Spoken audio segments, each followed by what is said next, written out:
কেনেকুৱা স্যাৰ? অনুভৱটো মানে ইয়াত ভালে লাগিছে। এই অঞ্চলত আজি মহাপ্ৰভু শ্ৰী শ্ৰী জগন্নাথ স্কিল চেণ্টাৰ আৰু সমূহীয়া কেন্দ্ৰ এটা আজি আধাৰশিলা স্থাপন কৰা হৈছে আৰু এই স্কিল চেণ্টাৰ আৰু সমূহীয়া কেন্দ্ৰটোত সম্পূৰ্ণ খৰচ পৰিব মানে 1,50,00,000 টকা।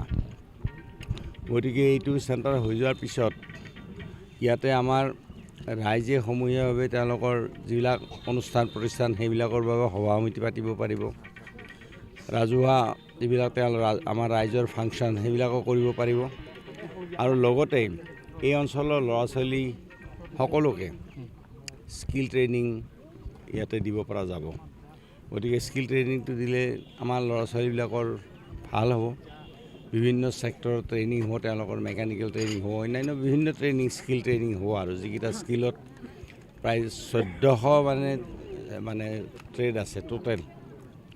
গতিকে এই স্কিল ট্ৰেইনিং চেণ্টাৰটোৱে এই অঞ্চলৰ আমাৰ যিখিনি ল'ৰা ছোৱালী সকলোকে উপকৃত কৰিব আৰু এইটো অতি ভাল এটা পদক্ষেপ হৈছে আৰু তাৰ কাৰণে মই অসমৰ মাননীয় মুখ্যমন্ত্ৰীক ধন্যবাদ দিছোঁ। অকল ইয়াত কৌপাটি চাহ বাগিচাতে যে হৈছে এইটো এনেকুৱা নহয়, সমগ্ৰ অসমৰ চাহ বাগিচাসমূহত এনেকুৱা কেন্দ্ৰ কৰিবলৈ লোৱা হৈছে।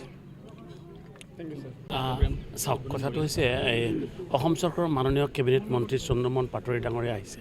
তেখেতে আজি আহি দৈপাম হায়াৰ ছেকেণ্ডেৰী স্কুলত হায়াৰ ছেকেণ্ডেৰী এখন মানে ইণ্টিগ্ৰেটেড মানে বিল্ডিং হেৰি কৰিলে, উদ্বোধন কৰিলে, যথেষ্ট ভাল লাগিছে।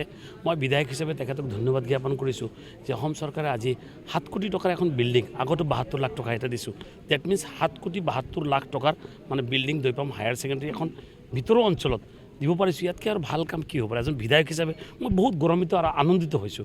ইয়াৰ উপৰি আপোনাৰ বেছি দলগাঁও হায়াৰ ছেকেণ্ডেৰী দিয়া হৈছে 7,72,00,000 টকা আৰু আপোনাৰ কপাৰটিত এখন আপোনাৰ স্কিল ডেভেলপমেণ্টৰ আণ্ডাৰত 1,52,00,000 টকাৰ মানে এখন সমূহীয়া ভৱন মানে উদ্বোধন কৰিছে চন্দ্ৰমোহন পাটোৱাৰী ডাঙৰীয়া। গতিকে যথেষ্ট ভাল লাগিছে।